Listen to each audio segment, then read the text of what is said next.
Moi aussi j'ai une méthode artisanale sur des bateaux. Faire de l'art, c'est pas mal.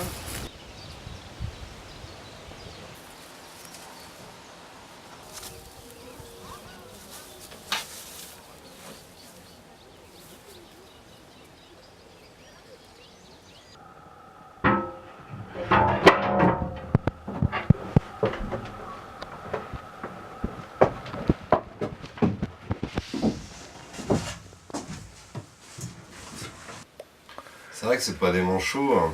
Puis de toute façon il a bien fallu commencer à construire des bateaux un jour. Hein. Construction primitive, donc c'était ça.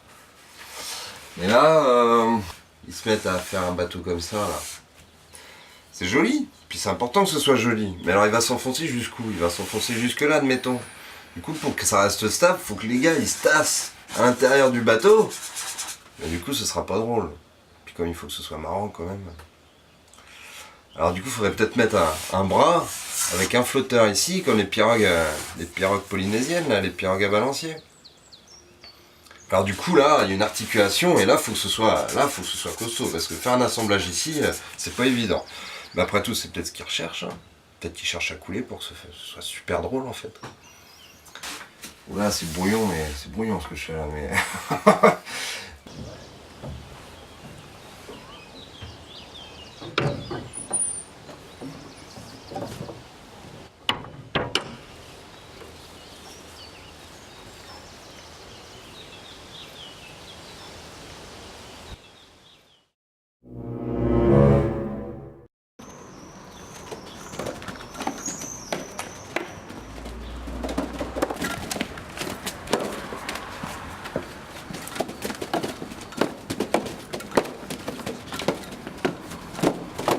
Un artiste qui cherchait quelqu'un pour lui faire un coup de main sur ce chantier. Enfin, je savais pas trop ce que c'était à ce moment-là. On a besoin de médiation. Et ben justement, dans ce travail de Fabrice, c'est qu'il n'y a pas besoin de médiation en fait. L'expérimentation, enfin l'échange avec les gens est vachement. Enfin, ça, les gens ils comprennent quand ils viennent voir avec. Enfin, ce que j'ai vu quand les gens se retrouvaient dans le laboratoire des expérimentations, c'était vraiment ça que les gens comprennent cet art-là, je pense. C'est ce qui m'a plu. Et c'est pour ça que voilà, je participe.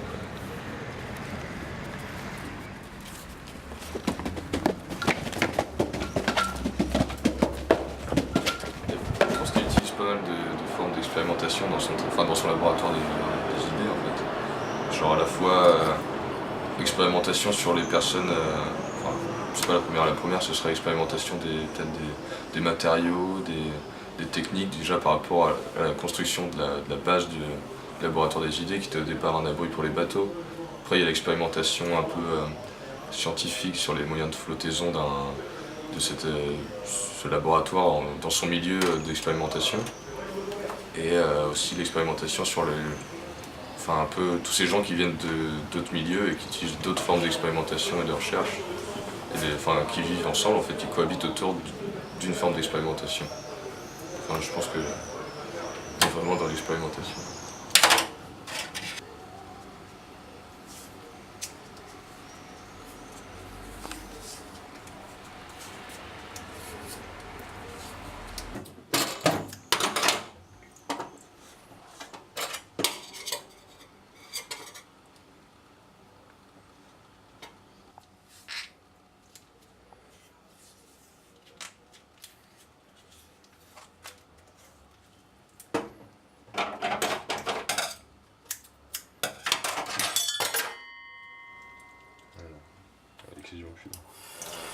Déjà, je pense que l'expérimentation, pour moi, c'est important parce qu'à chaque fois, par exemple, que je veux. Soit j'ai une idée de moyen d'expérimentation et je vais trouver une idée auquel appliquer le moyen d'expérimentation, soit je vais développer à chaque fois une idée avec un moyen d'expérimentation. Enfin, à chaque idée, une expérimentation. Et donc, je pense qu'au final, c'est peut-être l'expérimentation du coup qui est la. Ouais, c'est une finalité en soi, du coup. Yes. Je crois que c'est bon. C'est un château. Vous a sensiblement modifié la forme de l'expérience est concluante.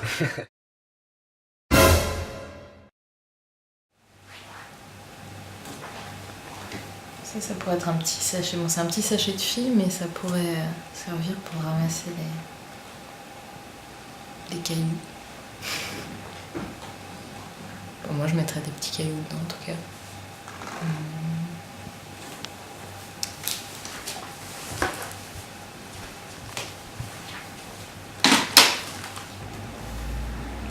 Ça, c'est un objet que j'aime beaucoup. Parce que je me souviens, quand j'étais toute petite, que ma mère l'utilisait pour les plantes. Sauf que des plantes à l'extérieur, on n'a pas besoin de leur donner un coup de brumisateur, mais je pense qu'il pourrait trouver un truc à faire avec. Dire au revoir sur le radeau.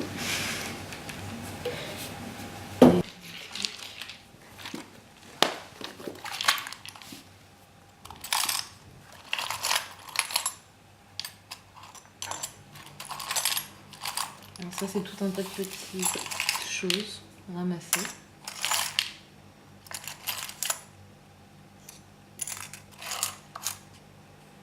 Bon, ça, c'est juste des petites choses pour construire du rêve, donc... Une pince à épiler pour les épines dans les pieds. Sinon...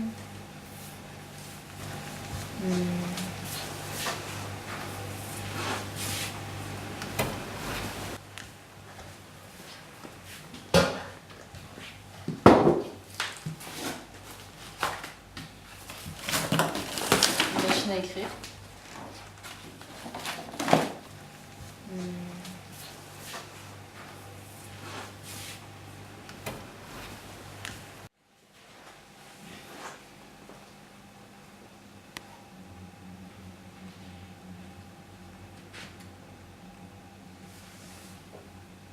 Un truc que j'ai trouvé par terre. Et comme ça sert à rien, ça peut servir à tout, donc...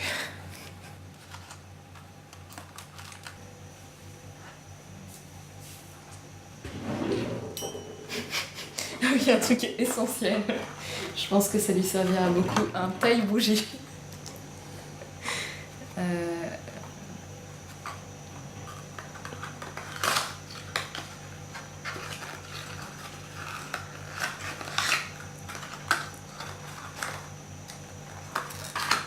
votre avis, ça peut servir à quoi en dehors de tailler une bougie?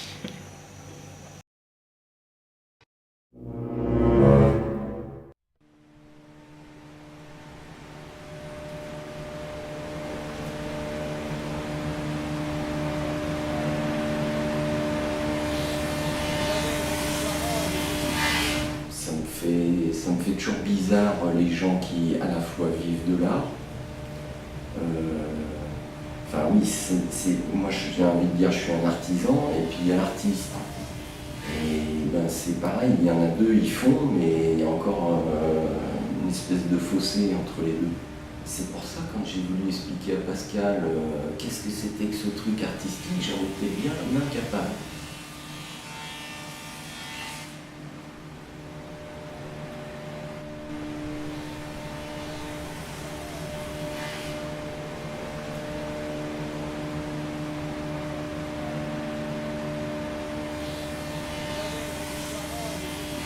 C'est vrai que j'ai découvert une autre façon de faire les choses et c'est vrai, c'est pas individualiste parce que avec ce mec-là, on peut rencontrer plein de gens. Moi, j'ai rencontré l'archéologue, j'ai vu d'autres personnes.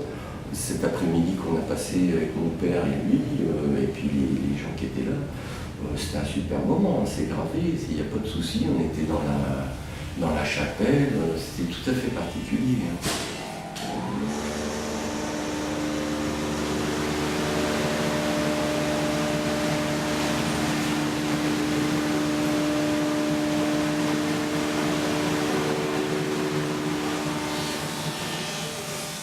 Moi, j'ai fait une grosse cabane, une très grosse. Enfin, non, c'est pas une grosse cabane, c'est une petite maison. Ben, si vous voulez aller par là, je vais aller jusqu'au bout. Si j'ai dû faire ma maison, j'en avais fait plein d'autres, mais pour les autres. Et là, ben, moi-même, il paraît que j'étais pas fini de construire parce que j'avais pas fait une maison pour moi. Je croyais que j'allais déprimer. Et puis là, je viens de découvrir le bonheur. Mais c'est dingue, hein, je viens juste de découvrir cette semaine le bonheur d'avoir fait un truc pour moi. Mais c'est tout nouveau. Voilà, donc je voyais un homme heureux directement devant vous, qui vient de vivre un truc pas possible. J'ai fait une maison, j'habite dedans et je suis heureux de ça.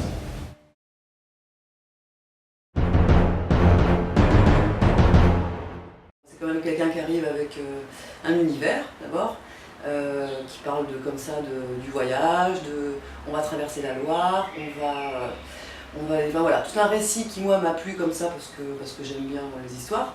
Donc moi ça m'a mis en travail en fait. Et à partir de là, j'ai pu accepter cette proposition et puis commencer à travailler quelque chose avec les élèves, avec Fabrice.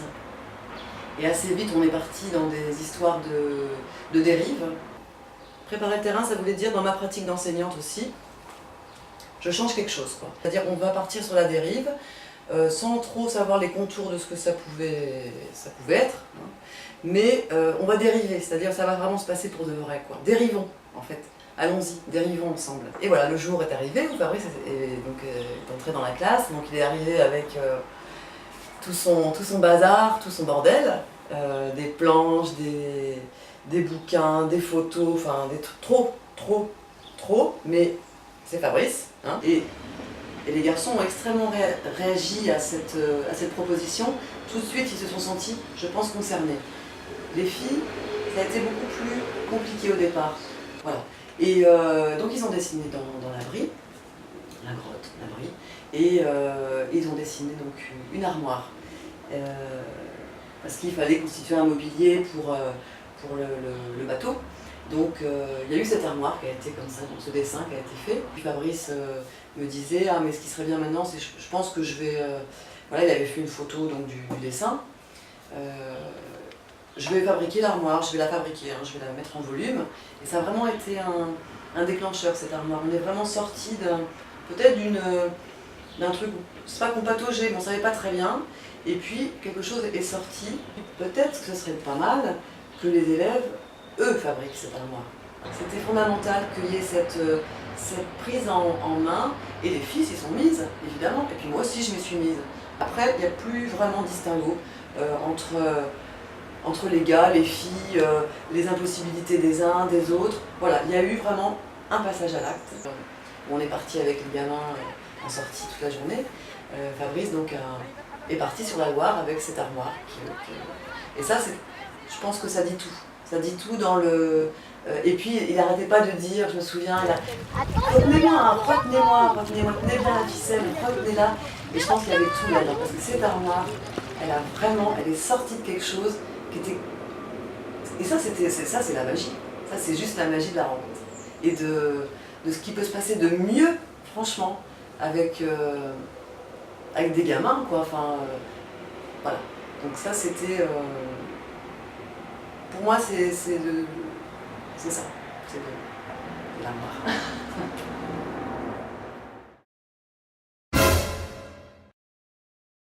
Alors certes, le projet en soi est intéressant.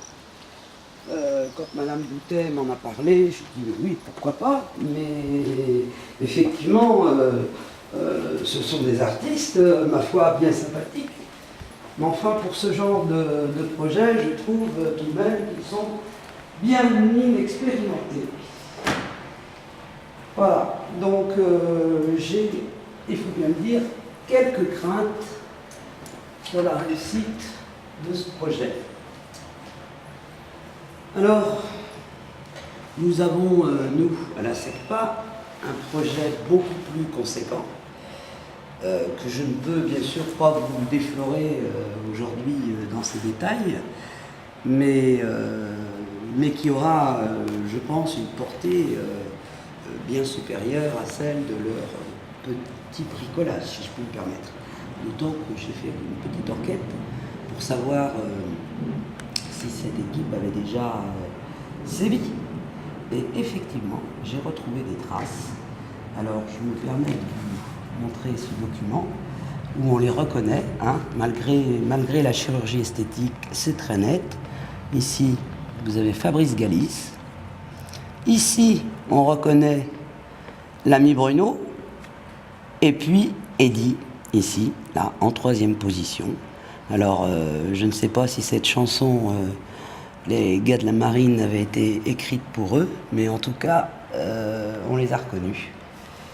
Et malheureusement, j'ai bien peur qu'on ait affaire à une bande de petits rigolos.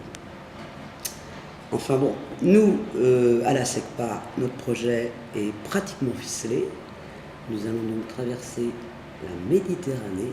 Vous voyez déjà notre portée. Hein. Les Romains aussi sont allés en Afrique, sont venus à Rosé, à Raciatum. Mais nous, nous allons aller sur leurs traces et donc traverser la Méditerranée. Donc voilà, avec nos élèves de SECPA, le projet de l'an prochain.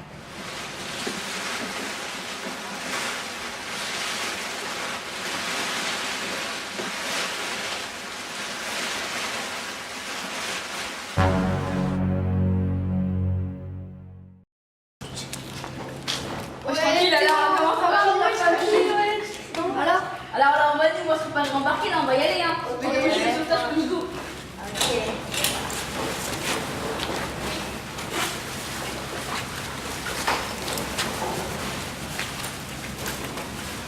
Voilà. Voilà. Sifflet. Ok. Allez, on y va.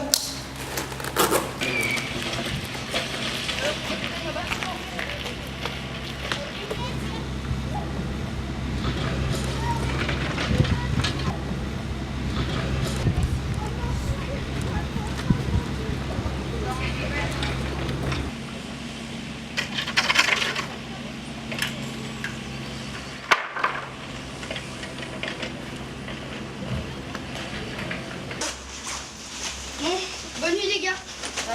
Bonne nuit, à demain. À demain tout le monde.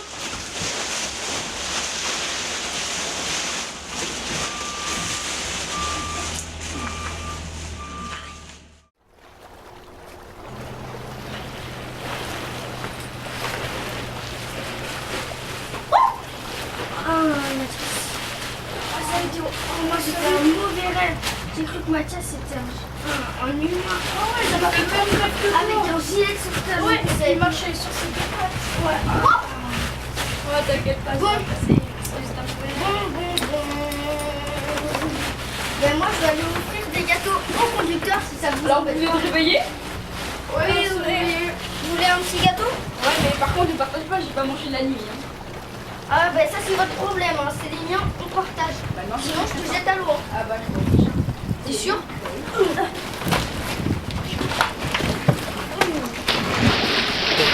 Franchement, il aurait écrit quoi lui? Allez, va te coucher. Ah, c'est bon. Ah voilà mon nouveau. Ah, je vais peut-être faire une petite sieste. Eh Théo, regarde ce que je fais là, ton chien, je le balance à l'eau. T'as commencé par ça? Mais c'est mon chien. Mais non. Alors? Non mais Kiko, c'est mon chien. Bon, bah moi je vais continuer ma sieste.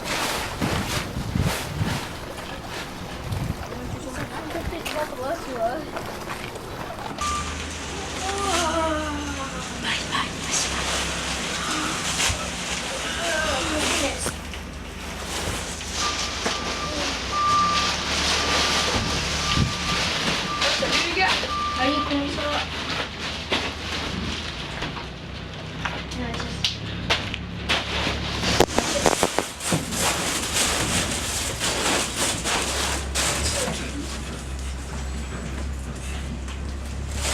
Là, normalement, c'est terminé.